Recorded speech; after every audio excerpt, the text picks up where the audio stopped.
ముందుగా సంక్షిప్త సమాచారం.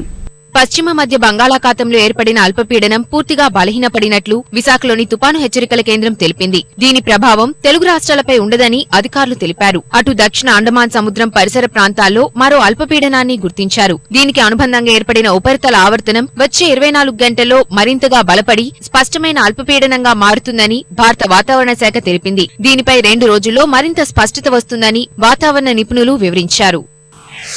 నెల్లూరు జిల్లాలో రబీ సీజన్ కు కావాల్సిన వివిధ రకాల ఎరువుల్ని వ్యవసాయ శాఖ సిద్ధం చేసింది. జిల్లాలో వరి, ఇతర పంటలు కలిపి రబీలో 3 లక్షల ఎకరాలలో సాగవుతాయి. కాగా 2,35,000 మెట్రిక్ టన్నుల ఎరువులు అవసరం ఉంటే డిమాండ్ కు తగ్గ నిల్వలు ఉన్నట్లు అధికారులు తెలియజేస్తున్నారు.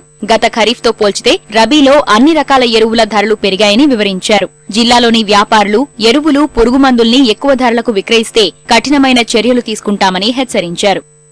ఇప్పటివరకు మనకున్నటువంటి ఎరువుల నిల్వలు చూసుకున్నట్టయితే యూరియా 8,200 టన్నులు ప్రస్తుతానికి జిల్లాలో అందుబాటులో ఉంది. అదేవిధంగా డిఏపి 3,700 టన్నులు ఉంది. కాంప్లెక్స్ 11,200 టన్నులు, ఎంఓపి 3,500 టన్నులు జిల్లాలో ప్రస్తుతానికి అవైలబిలిటీ ఉన్నాయి. దీంట్లో మనం డిఏపి తీసుకున్నట్టయితే గత ఖరీఫ్ లో 1,192 రూపాయలు 50 కేజీలు బస్తా ఉంటే ఇది 1,249 రూపాయలు అయింది.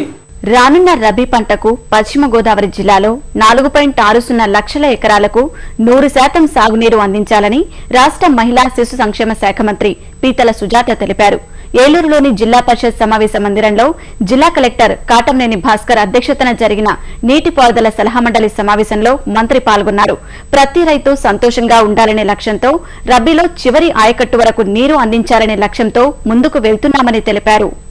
సార్వా పంట రైతుకు అందిరాకపోవటం వల్ల ఎలాగైనా రబీకి నీరందించాలని సమావేశం తీర్మానించింది. 42 టీఎంసీల నీరు అవసరం కాగా 34 టీఎంసీల నీరు మాత్రమే అందుబాటులోకి వచ్చే అవకాశాలున్నాయని నీటిపారుదల శాఖాధికారులు చెబుతున్న దృష్ట్యా రబీ పంటకు వంతుల వారీగా నీరు అందించాలని సమావేశం నిర్ణయించింది. దాదాపుగా 80% మనము రైతులందరూ కూడా నీరు అందించే అవకాశం ఉంది.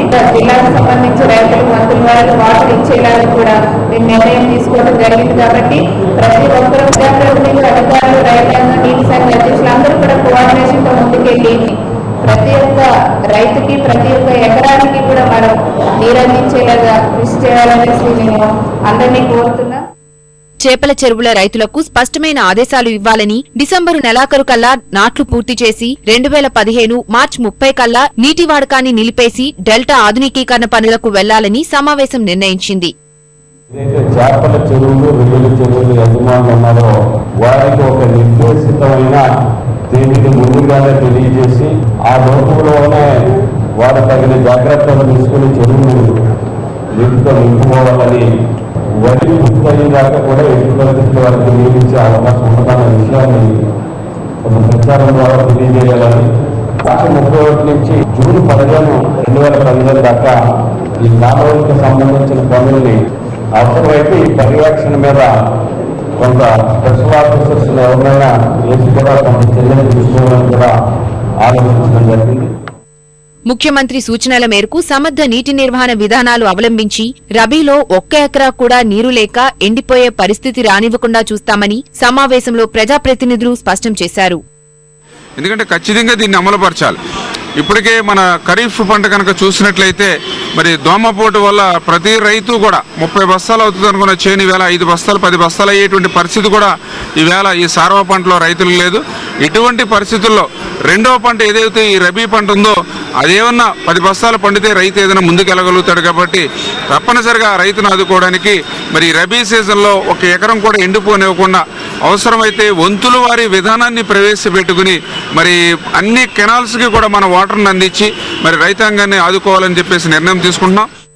ఉన్న నీటిని సమర్థవంతంగా వాడుకునే పద్ధతుల పట్ల రైతుల్లో అవగాహన కల్పించి రబీ సాగుకు సాగునీటి సమస్య తలెత్తకుండా చూడాలని సమావేశంలో పాల్గొన్న అధికారులు, ప్రజాప్రతినిధులు తీర్మానించారు.